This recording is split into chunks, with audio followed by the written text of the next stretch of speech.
l'accompagnement dont les populations de la région de Ziguinchor ont bénéficié par rapport à la construction des mini-forages. Depuis hier, nous sommes en train de faire le tour des sites. Et déjà, nous avons inauguré 3 mini-forages, un à Fangot, un à Bourofay Baïnoung et un à Diegoun, dans le Bignona. Et ce matin, nous sommes revenus dans la commune de Boutoupa-Camaracounda pour voir le niveau d'exécution de 2 forages, donc à Barkabunao et ici même à Djidel Bambadinka. Il faut les remercier. Remercier parce que c'est une zone très difficile. Vous savez, cette zone de Boutoupa-Camaracounda, frontalière avec la Guinée-Bissau, nous sommes là à 5 km de la frontière avec la Guinée-Bissau. C'est la zone de théâtre des opérations. Donc, nous sommes dans un contexte difficile. Le contexte qui consiste aujourd'hui depuis 40 ans de conflit. Sur les 40 ans, 30 ans, des populations de ces villages-là ont fui leur localité d'origine. Et depuis 2 ans, avec l'engagement et la détermination de son Excellence, Monsieur le Président de la République, cette zone a retrouvé totalement la paix. Donc, c'est dans ce cadre que ces forages aujourd'hui qui sont en construction viennent vraiment à son heure parce que ces populations ont besoin d'eau. L'eau dont ces populations ont besoin, c'est d'abord pour leur permettre de construire des abris, des maisons. Parce que tant que ces populations n'ont pas de maison, elles ne peuvent pas revenir. Ça, c'est la priorité. La deuxième chose, avant la fuite en 92, ce sont des villages qui étaient très peuplés, avec beaucoup d'infrastructures, des écoles, des postes de santé, des blocs maraîchers. Mais aujourd'hui, toutes ces infrastructures-là ont disparu dans la nature. Nous sommes là à Djidel. Autour de nous, nous avons constaté qu'ils sont en train d'abattre des manguiers parce que c'est devenu des forêts. Donc, il faut abattre ces manguiers pour que des maisons sortent de terre. Et c'est dans ce cadre que j'ai apprécié, en tout cas, l'appui et l'accompagnement de cette fondation-là qui va permettre à ces populations-là de revenir très rapidement dans les villages et de retrouver leur dignité. En plus de la reconstruction, nous avons beaucoup de potentialités, beaucoup de possibilités dans ces localités, mais avec la baisse de la pluviométrie, en Casamance, nous constatons que la nappe phréatique de plus en plus devient salée. Et c'est difficile dans les villages d'avoir de l'eau potable, même pour développer l'agriculture. Donc, en conclusion, je pense que moi, je sors très satisfait de cette mission, mais ça m'a permis aussi d'échanger avec l'équipe de la Fondation, qui, en fait, dans le tableau de bord, ils ont des principes, c'est normal, d'intervention. Mais en échangeant avec eux ce matin, ils ont aussi enrichi leur démarche parce qu'il y a un contexte qui se présente devant eux. Et c'est là où, en tout cas, nous leur tendons la main pour voir dans quelle mesure ils peuvent venir, en tout cas, se joindre à l'État du Sénégal, comme d'habitude, parce qu'il y a de très bonnes relations entre le gouvernement, l'État du Sénégal et l'État de Turquie.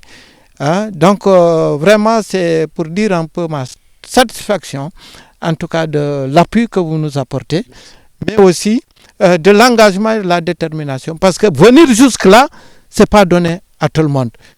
Là où vous êtes, il y a des nationaux, des Sénégalais, qui jusqu'à aujourd'hui n'osent pas venir.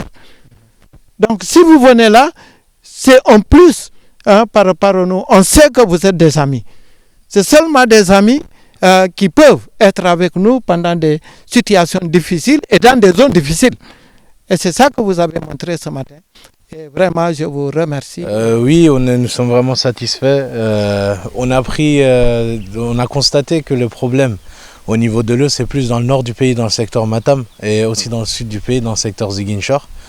Auparavant, nous ne sommes pas accentués sur le secteur Ziguinchor car sur le terrain, c'est toujours bénéfique de venir sur le terrain, de constater par soi-même ce qui se passe. Nous ici, nous ne sommes pas accentués dû au fleuve de Casamance. Mais ensuite, après quelques études et ensuite après quelques interventions des villageois et de son excellence monsieur le député, on a constaté que le fleuve, c'est pas de l'eau douce mais de l'eau salée. Donc elle n'est pas amnovible ni pour boire et ni pour faire de l'agriculture. Donc vraiment c'est une information très importante pour nous. Donc par rapport à ça, maintenant nous allons inclure ça dans nos rapports et nous allons s'intensifier dans ce secteur comme nous continuons à nous intensifier sur le secteur de Matam. Et nous avons aussi constaté le problème dû à la guerre depuis les années 90 jusqu'à maintenant, ça fait quand même une trentaine d'années, donc ça aussi nous ne savions pas. Et donc dans ce secteur, nous avons constaté que pour que la population elle revienne, il faut leur donner des conditions amnovibles pour qu'ils viennent vivre, pour qu'ils viennent habiter et comme on dit, pour qu'ils gagnent leur dignité. C'est vraiment très important. Et donc nous avons constaté que les forages d'eau, ça va être une clé pour l'ouverture du retour. Ou un billet, ou un train, ou un bateau, comme on peut le dire.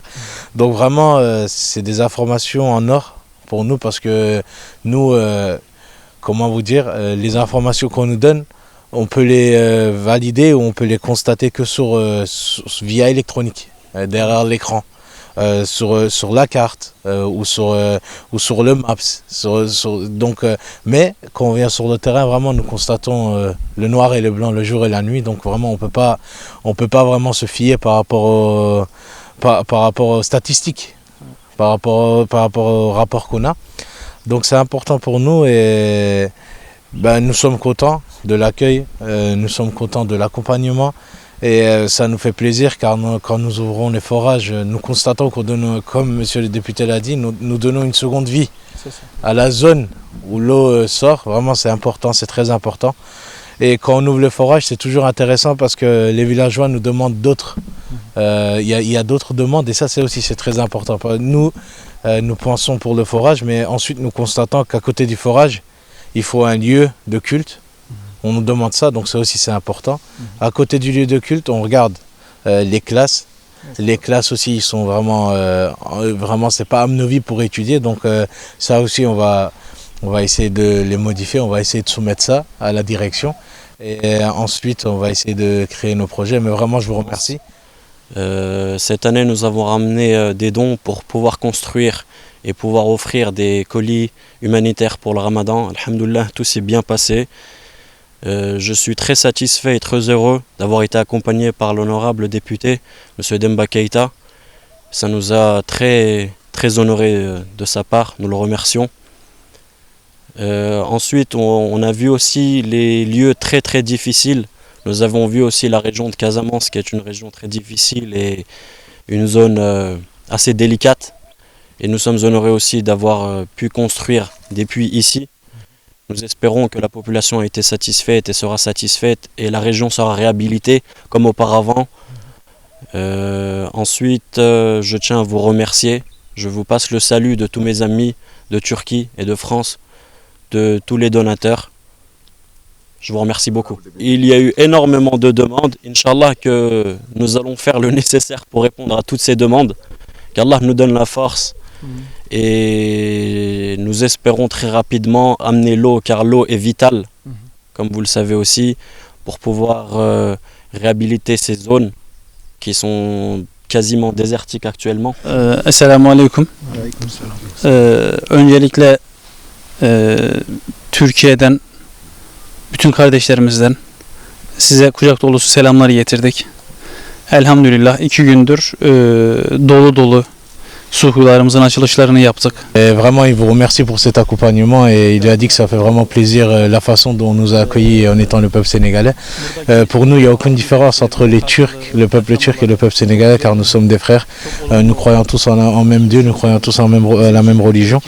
Et nous espérons continuer à faire ces missions, à faire ces dons tant que le peuple turc nous aidera et nous serons toujours là pour vous aider. Il vous remercie vraiment et que tout se passe bien pour la suite inşallah. Dünyanın her tarafında bu yardımları yapmaya devam edeceğiz inşallah. Çok teşekkür ediyorum.